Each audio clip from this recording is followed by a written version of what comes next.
Clayton Kershaw is finally set to make his 2025 season debut. At 37 years old, the legendary Dodgers left-hander will take the mound this Saturday against the Angels in one of the most anticipated moments of the season. Not just for Los Angeles fans, but for all of Major League Baseball. After a month away recovering from foot and shoulder surgeries, the three-time Cy Young winner is ready for a fresh start. And that changes everything. Confirmed by manager Dave Roberts, Kershaw's return is more than good news. It's a turning point. It's a huge boost, said Roberts. Clayton worked really hard to get back. He wants to return and help us win baseball games and perform well. The message is clear. This isn't a bittersweet farewell.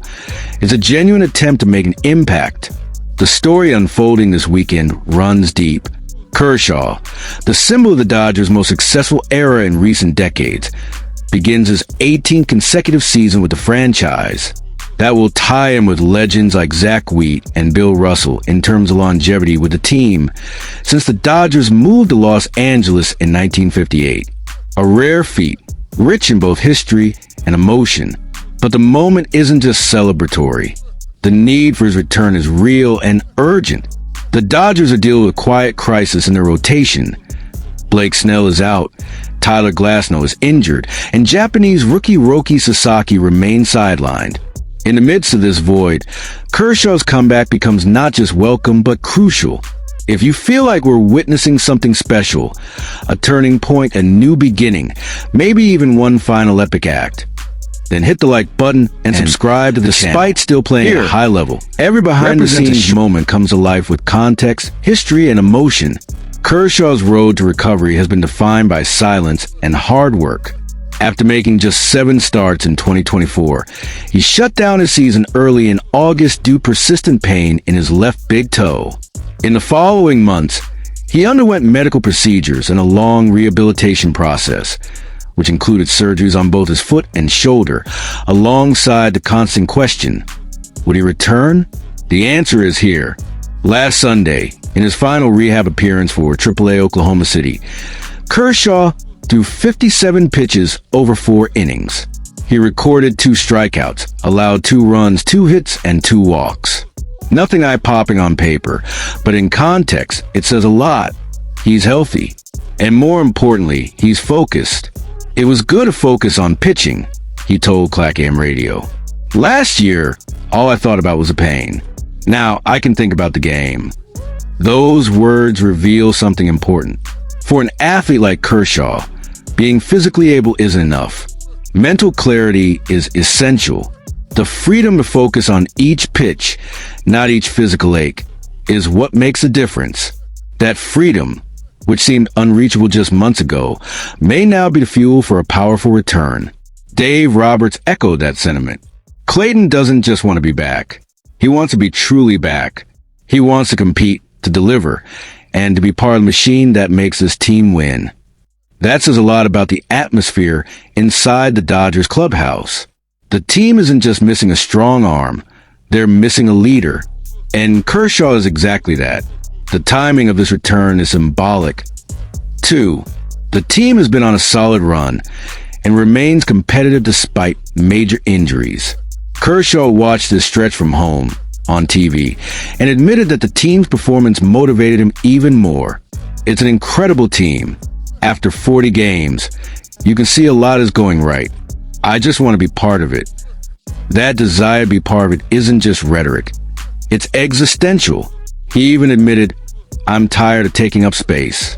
I want to contribute and help the team. That honest statement captures the spirit of a player who's not here for vanity, but for legacy. And that legacy is now just 32 strikeouts away from a historic milestone. 3,000 in his career, a number reserved for the game's greatest. The truth is, even for someone with 212 career wins and 3 Cy Young awards, there's still things left to prove. But this time, Kershaw isn't battling external opponents. He's fighting time, his own body, and the perception that his moment has passed. If I take the field and get shelled, if I'm no longer good, that's one thing. If another hitter beats me, that's one thing. But I'm not going to let this happen to me. That statement carries weight. He doesn't want to be brought down by physical limitations. He wants to compete as long as he can and walk away when he decides, not before. In baseball's inner circles, there's almost unanimous respect for that kind of attitude. Kershaw could have retired after the Dodgers' title run against the Yankees last year when he was watching games from the sidelines. It would have been a fitting ending. But no, he chose to come back, to try one more time. And now, the inevitable question looms. Can he still be the same? Or better yet, does he need to be the same? Maybe not. Maybe the Dodgers aren't asking for the 2014 Cy Young version. They're asking for stability, leadership, someone who knows the path to victory. And in that role, no one is more qualified than Kershaw. This Saturday, against the Angels, the ball will be in his hand. He'll throw, and every pitch will be watched closely. Every out will be celebrated as a sign that, yes, he's back. And if you want to follow every step of this journey, make sure you subscribe and turn on notifications, because this could be the start of one of the most meaningful comebacks of the season. Now I want to hear from you. Can Kershaw still be a difference maker in 2025? Or is this his final ride on the mound? Drop your thoughts in the comments. Your opinion counts just as much as a ninth-inning home run. While the eyes of the baseball world were fixed on Clayton Kershaw's return to the mound, another storyline, perhaps even more explosive, was beginning to take shape more than 2,500 miles away. And as unlikely as it may seem, the two stories are now on a collision course. The rebuilding of one legacy and the potential collapse of another. Because while Kershaw prepares to strengthen the Dodgers in the present, bringing stability to a rotation plagued by serious injuries, a looming shadow emerges in the East. In Boston, Rafael Devers, the face of the Red Sox franchise, is suddenly caught in a whirlwind of criticism, controversial decisions, and trade rumors that are shaking the foundations of Fenway Park. The chain of events is delicate, but revealing. With Tristan Casas sidelined indefinitely, a logical proposal emerged within the coaching staff. Move Devers to first base to ease the rotation and allow more defensive flexibility. But according to sources close to the team, Devers declined. His priority was to remain at third base, his original position where he built his reputation. The decision, however, wasn't received as a mere preference. Internally and in the media, the move was interpreted by many as a sign of rigidity, or worse, ego. The Boston Globe used a phrase, he wants to play wherever he wants. And in a young, unstable clubhouse lacking veteran leadership, that's the kind of spark that can start a fire.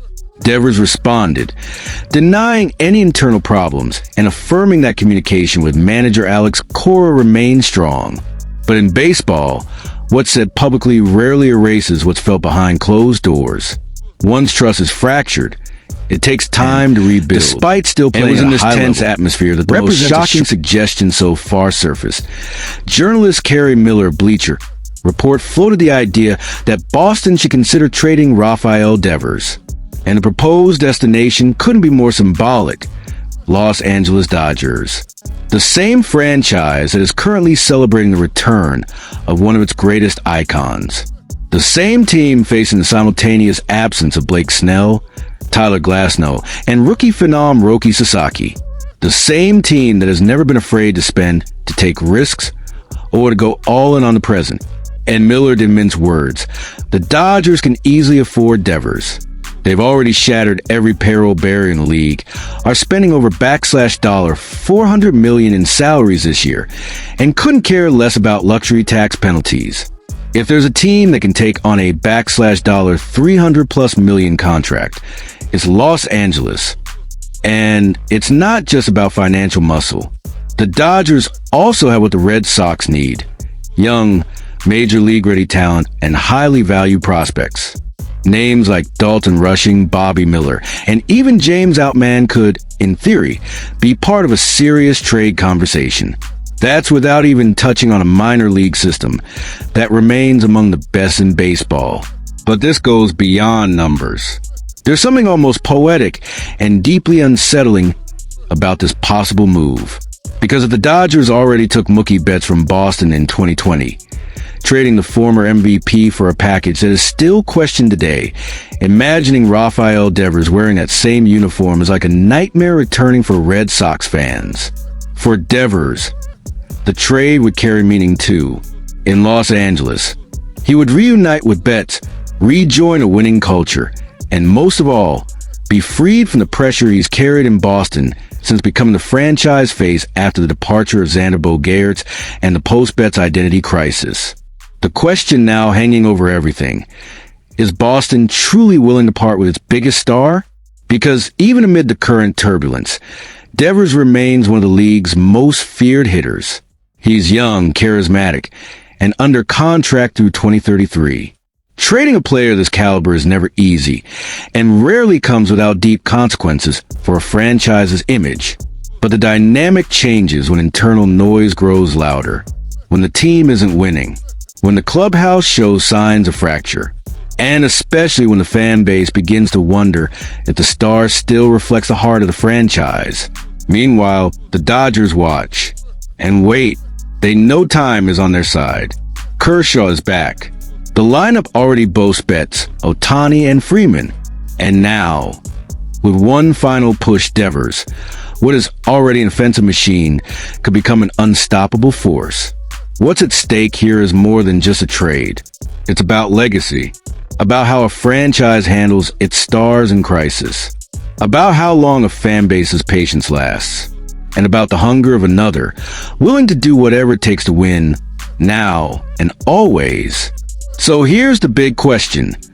Will Boston backtrack and try to mend its relationship with Devers? Or will they open the door to the most controversial trade since Betts left? If you were the Red Sox GM, what would you do? Trade Devers now before things get worse? Or bet on rebuilding trust in the locker room? And if you're a Dodgers fan, is it worth giving up top prospects to complete this super team? Drop your opinion in the comments and don't forget to subscribe.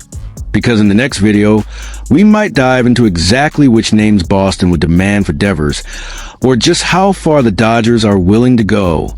Because in modern baseball, major twists don't take long to become headlines. And when stars begin to shine in opposite directions, the trade universe can swallow everything in its path.